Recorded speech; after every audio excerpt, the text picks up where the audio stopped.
ನಮಸ್ಕಾರ ರೀ ಎಲ್ರಿಗೂ. ನಾನು ಪೂಜಾ. ಇವತ್ತಿನ ರೆಸಿಪಿ ಏನಪ್ಪ ಅಂದರೆ ಸಬ್ಸಿಗೆ ಸೊಪ್ಪಿನ ಬೇಳೆ ಸಾಂಬಾರು. ಒಂದೇ ಥರ ಸಾಂಬಾರು ಮಾಡಿ ಬೇಸರಾಗಿತ್ತಂದ್ರೆ ಈ ಥರ ಒಮ್ಮೆ ಸಬ್ಸಿಗೆ ಸೊಪ್ಪಿನ ಬೇಳೆ ಸಾಂಬಾರು ಮಾಡಿ ನೋಡ್ರಿ, ಭಾಳ ರುಚಿ ಬರ್ತೈತ್ರಿ. ನಾ ಇಲ್ಲಿವಾಗ ಒಂದು ಸೂಡ ಸಬ್ಸಿಗೆ ಸೊಪ್ಪು ತೊಗೊಂಡಿನಿ. ಇದನ್ನೀಗ ಸಣ್ಣಗೆ ಕಟ್ ಮಾಡ್ಕೊಳತ್ತೀನಿ ರೀ. ಇದಕ್ಕೆ ನಮ್ಮ ಕಡೆ ಪಲ್ಯ ಅಂತೂ ಕರಿತಾರೆ ನೋಡ್ರಿ. ನೀವು ಹೆಂಗೆ ಸೊಪ್ಪು ಹತ್ತೀರ ನೋಡ್ರಿ, ಹಾಗೆ ನಮ್ಮ ಕಡೆ ಪುಂಡಿ ಪಲ್ಯ, ಮೆಂತ್ಯ ಪಲ್ಯ, ಸಬ್ಬಸ್ಗೆ ಪಲ್ಯ ಈ ಥರ ಕರಿತಾರೆ ರೀ. ಮತ್ತು ನೀವು ಯಾಕೆ ಸೊಪ್ಪನ್ನ ಹತ್ತಿರದು ಕೇಳಬೇಡ್ರಿ, ನಾನು ನಿಮಗೆ ಗೊತ್ತಾಗಲತ್ತ ಹೇಳಿ ಹೇಳತ್ತೀನಿ ರೀ. ಈಗಿದು ಕಟ್ ಮಾಡಿದ್ದೈತ್ರಿ. ಈಗ ಒಂದು ಕುಕ್ಕರ್ ತೊಗೊಂಡು ಇಟ್ಕೊಳ್ಳೋಣ್ರಿ. ಈಗ ಇದಕ್ಕೆ ಒಂದು ಕಪ್ನಷ್ಟು ತೊಗರಿಬೇಳೆ ಹಾಕ್ಕೊಳತ್ತೀನಿ ರೀ. ನಿಮಗೆ ಎಷ್ಟು ಬೇಕು ನೋಡ್ರಿ ಅಷ್ಟು ಹಾಕೋರಿ. ನಾ ಇಲ್ಲಿ ಜವಾರಿ ತೊಗರಿಬೇಳೆ ತೊಗೊಂಡು ನೋಡ್ರಿ. ಈ ಜವಾರಿ ತೊಗರಿಬೇಳೆಯಿಂದ ಸಾಂಬಾರು ಮಾಡಿದ್ರೆ ಸಾಂಬಾರು ಭಾಳ ರುಚಿ ಬರ್ತದೆ ರೀ. ಈಗ ಇದಕ್ಕಿಲ್ಲಿ ಒಂದು ಗ್ಲಾಸ್ನಷ್ಟು ನೀರು ಹಾಕ್ಕೊಂಡಿನಿ. ನೀರು ಹಾಕ್ಕೊಂಡಿದ್ದನ್ನು ಚಂದಿಗೆ ತೊಳಿಬೇಕು. ಒಂದೆರಡು ಸತಿ ಇದೇ ಥರ ನೀರು ಹಾಕಿ ತೊಳ್ಕೊಬೇಕು ರೀ. ತೊಳೆದಾದ್ಮೇಲೆ ಇದಕ್ಕೊಂದು ಸ್ವಲ್ಪ ನೀರು ಹಾಕಿ 10ರಿಂದ 15 ನಿಮಿಷ ಇದನ್ನು ಹಾಗೆ ನೆನೆಯಕ್ಕೆ ಬಿಡಬೇಕು ರೀ. ಯಾಕಂದ್ರೆ ಇದು ನೆನೆಸಿ ಸಾಂಬಾರು ಮಾಡೋದ್ರಿಂದ ನಮಗೇನು ಪಿತ್ತ ಅದು ಆತದತ್ತಾರ ನೋಡ್ರಿ, ಆ ಥರ ಏನೂ ಆಗಲ್ರಿ. ಇನ್ನೊಂದು ಏನಪ್ಪ ಅಂದ್ರೆ ಬ್ಯಾಳಿನೂ ಚಂದಿಗೆ ಕುದಿತಾವ್ರಿ, ಹಣ್ಣಗೆ ಕುದಿತದ್ರಿ.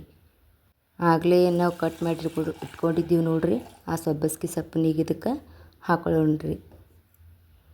ಈ ಸಬ್ಬಸ್ಗೆ ಸೊಪ್ಪು ಹಾಕ್ಕೊಂಡು ಸಾಂಬಾರು ಮಾಡೋದ್ರಿಂದ ಸಾಂಬಾರು ಭಾಳ ರುಚಿ ಬರ್ತೈತ್ರಿ. ಹಂಗೆ ಈ ಸಬ್ಬಸ್ಗೆ ಸೊಪ್ಪಿನಿಂದ ಬೇರೆ ಬೇರೆ ಥರ ಅಡುಗೆನೂ ಮಾಡ್ಬೋದು ರೀ.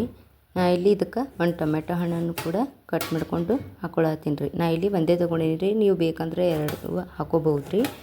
ನಾನು ಸ್ವಲ್ಪ ಹುಣಸೆ ಹಣ್ಣು ಹಾಕೋಬೇಕಂತ ಹೇಳಿ ಒಂದೇ ಟೊಮೆಟೊ ಹಣ್ಣು ತೊಗೊಂಡಿನಿ ರೀ. ಇವಾಗ ಇದನ್ನು ಕಟ್ ಮಾಡಿ ಹಾಕ್ಕೊಂಡು ಇದಕ್ಕೆ ಸ್ವಲ್ಪ 1 ಸ್ಪೂನಷ್ಟು ಅರಿಶಿನ ಪುಡಿನೀಗ ಹಾಕ್ಕೊಳತ್ತೀನಿ ನೋಡ್ರಿ. ನಾ ಇಲ್ಲಿ ಹಂಗೆ ಒಂಚೂರು ಅಡುಗೆ ಎಣ್ಣೆನೂ ಸಹ ಹಾಕ್ಕೊಳತ್ತೀನಿ ರೀ. ಯಾಕಂದ್ರೆ ಬ್ಯಾಳಿ ಕುದಿಲಕ್ಕೇನು ಇಟ್ಟಿರ್ತೀವಿ ನೋಡ್ರಿ, ಅವಾಗೆಲ್ಲ ಸೋರಿ ಗ್ಯಾಸ್ ಸ್ಟವ್ ಎಲ್ಲ ಹೊಲಸಾಗ್ಬಿಡ್ತದೆ ರೀ. ಅದನ್ನು ಸ್ವಚ್ಛ ಮಾಡೋದೊಂದು ದೊಡ್ಡ ತಲೆಬ್ಯಾನೆ ನೋಡ್ರಿ. ಹಿಂಗೆ ಒಂದು ಸ್ವಲ್ಪ ಎಣ್ಣೆ ಹಾಕ್ಕೊಳ್ಳೋದ್ರಿಂದ ಹಾಗೇನು ಉಕ್ಕಲ್ರಿ, ನೀವು ಗ್ಯಾಸ್ ಸ್ಟವ್ ಸ್ವಚ್ಛನೂ ಇರ್ತದೆ ರೀ. ಈ ನಮ್ಮ ಹೆಣ್ಮಕ್ಳಿಗೆ ರೀ ಅಡುಗೆ ಮಾಡೋದೇನು ರೀ ಬಡ ಬಡ ಮಾಡಿಬಿಡ್ತೀವಿ ರೀ. ಅಡುಗೆ ಮಾಡಿಂದ ಈ ಅಡುಗೆ ಮನೆ, ಈ ಗ್ಯಾಸ್ ಕಟ್ಟಿ ಇದೆಲ್ಲ ಸ್ವಚ್ಛ ಮಾಡೋದು ನೋಡ್ರಿ, ಕುತ್ತಿಗೆಗೆ ಬಂದುಬಿಡ್ತದೆ ನೋಡ್ರಿ. ಈಗ ಇದೆಲ್ಲ ಆಯ್ತು ರೀ. ಇದಕ್ಕೆ ಕುಕ್ಕರ್ ಮುಚ್ಚಿ ಈಗ ಗ್ಯಾಸ್ ಚಾಲು ಮಾಡಿ ಅದ್ರ ಮೇಲೆ ಇಟ್ಬಿಡೋಣ್ರಿ. ಒಂದು 3-4-5 ಸೀಟಿ ಹೊಡಿಸ್ಬಿಟ್ರೆ ಬ್ಯಾಳೆ ಹಣ್ಣಗೆ ಚಂದಿಗೆ ಕುದೀತದೆ ನೋಡ್ರಿ. ಬ್ಯಾಳೆ ಎಷ್ಟು ಚಂದ ಕುದೀತದೆ ನೋಡ್ರಿ, ಸಾಂಬಾರು ಅಷ್ಟು ಚಲೋ ಬರ್ತದೆ ನೋಡ್ರಿ. ಈ ಕುಕ್ಕರ್ ಸೀಟಿ ಆಗುತ್ತಾನೆ ಬೇರೆ ಏನ್ರಿ ಕೆಲಸ ಇದ್ರೆ ಮಾಡ್ಕೊಂಬಿಡ್ರಿ. ಈಗ ನೋಡ್ರಿ ಹ್ಯಾಂಗೆ ಕುದ್ದದಂತ ನೋಡಿ ಬರ್ರಿ ನೋಡ್ರಿ, ಹಿಂಗೆ ಕುದ್ದದ ನೋಡ್ರಿ. ಇನ್ನಾರಿ ಕಡ್ಗೊಲೆ ಕಟ್ಟದು ಇಟ್ಕೊಂಡು ನೋಡ್ರಿ, ಅಂದ್ರೆ ಮಸಿದು ಒತ್ತಂತಾರಿ, ನಾವು ಕಟ್ಟಿದತ್ತೀವಿ ನಮ್ಮ ಕಡೆ ರೀ. ಈಗ ಒಂದು ಸ್ವಲ್ಪ ಹುಣಸೆ ಹಣ್ಣು ತೊಗೊಂಡಿರಿ. ಈ ಹುಣಸೆ ಹಣ್ಣು ಹಾಕೋದ್ರಿಂದ ಸಾಂಬಾರು ಭಾಳ ಚಲೋ ಬರ್ತದೆ ರೀ, ರುಚಿನೂ ಅಷ್ಟೇ ಚಲೋ ಇರ್ತದೆ ರೀ. ಇದಕ್ಕೆ ನಾ ಇಲ್ಲಿ ಒಂದು ಕಡಾಯಿ ಇಟ್ಕೊಂಡು ಅದಕ್ಕೊಂದು ಸ್ವಲ್ಪ ಎಣ್ಣೆ ಹಾಕ್ಕೊಳತ್ತೀನಿ ರೀ. ನಿಮ್ಗೆ ಎಷ್ಟು ಬೇಕು ನೋಡ್ರಿ ನೋಡಿ ಹಾಕೋರಿ. ಎಣ್ಣೆ ಭಾಳ ತಿನ್ನೋರು ಭಾಳ ಹಾಕ್ಕೋಬೋದು, ಕಡಿಮೆ ತಿನ್ನೋರು ಕಡಿಮೆ ಹಾಕ್ಬೋದು ರೀ. ಈಗ ಇದಕ್ಕೊಂದು ಸ್ವಲ್ಪ ಸಾಸಿವೆ ಹಾಕ್ಕೊಳತ್ತೀನಿ ರೀ. ಸಾಸಿವೆ ಹಾಕ್ಕೊಂಡು ಒಂದು ಸ್ವಲ್ಪ ಚಟಪಟ ಅಂದಿಂದ ಒಂದು ಸ್ವಲ್ಪ ಜೀರಿಗೆನೂ ಹಾಕ್ಕೊಳತ್ತೀನಿ ರೀ. 2 ಚಂದಿಗೆ ಇವು ಚಟಪಟ ಅನ್ಬೇಕು ರೀ. ಈಗ ಇದಕ್ಕೊಂದು ಸ್ವಲ್ಪ ಬೆಳ್ಳುಳ್ಳಿ ಜೀರಿಗೆ 2 ಮಿಕ್ಸ್ ಮಾಡಿ ನಾ ಕುಟಾಣ್ಯಾಗ ಕೂಟಿಟ್ಕೊಂಡಿದ್ದೇನೆ ರೀ, ಅದಕ್ಕೂ ಸಹ ಇದನ್ನು ಹಾಕ್ಕೊಳತ್ತೀನಿ ನೋಡ್ರಿ. ಈಗ ಒಂದು ಸ್ವಲ್ಪ ಮಸಾಲೆ ಖಾರನೂ ಹಾಕ್ಕೊಂಡು ಏನು ಕುದಿಸಿಟ್ಕೊಂಡಿದ್ದೀನಿ ನೋಡ್ರಿ ಆ ಬೇಳೆನೂ ಇದಕ್ಕೆ ಹಾಕ್ಕೊಂಡೀನಿ ರೀ.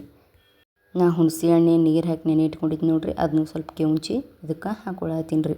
ನಾ ಇದಕ್ಕೆ ಮಸಾಲೆ ಖಾರ ಹಾಕೋದು ಸ್ಕಿಪ್ ಆಗ್ಯದ ನೋಡ್ರಿ. ನೀವೇನು ಸಾಂಬಾರು ಪೌಡ್ರ್ ಅಂತೀರಿ ನೋಡ್ರಿ, ಹಂಗೆ ನಮ್ಮ ಕಡೆ ಮಸಾಲೆ ಖಾರ ಅಂಥೇಳಿ ಮಾಡ್ತಾರೆ ರೀ. ಎಲ್ಲ ಪಲ್ಯಗಳಿಗೆ ಸಾರುಗಳಿಗೆ ಅದನ್ನು ನಾವು ಯೂಸ್ ಮಾಡೋದ್ರಿ. ಇದಕ್ಕೊಂದು ಸ್ವಲ್ಪ ಇಲ್ಲಿ ಕಲ್ಲುಪ್ಪು ಹಾಕ್ಕೊಳತ್ತೀನಿ ನೋಡ್ರಿ. ಆದಷ್ಟು ಅಡುಗೆಗೆ ಕಲ್ಲುಪ್ಪನ್ನೇ ಯೂಸ್ ಮಾಡಿರಿ. ಈಗ ನೋಡ್ರಿ ಸಾಂಬಾರು ಎಷ್ಟು ಚಂದ ಬಂದೈತಿ ಹೇಳಿ. ಇದಕ್ಕೊಂದು ಸ್ವಲ್ಪ ಬೆಲ್ಲ ಹಾಕ್ಕೊಳ್ಳೋದ್ರಿಂದ ರುಚಿ ಇನ್ನೂ ಚಲೋ ಬರ್ತದೆ ನೋಡ್ರಿ.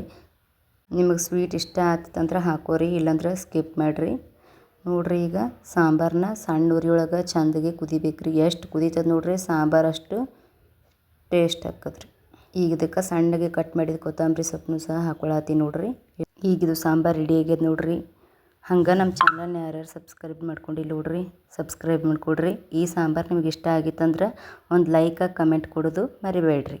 ಮುಂದಿನ ವಿಡಿಯೋದಾಗ ಮತ್ತೆ ಸಿಗೋಣ್ರಿ.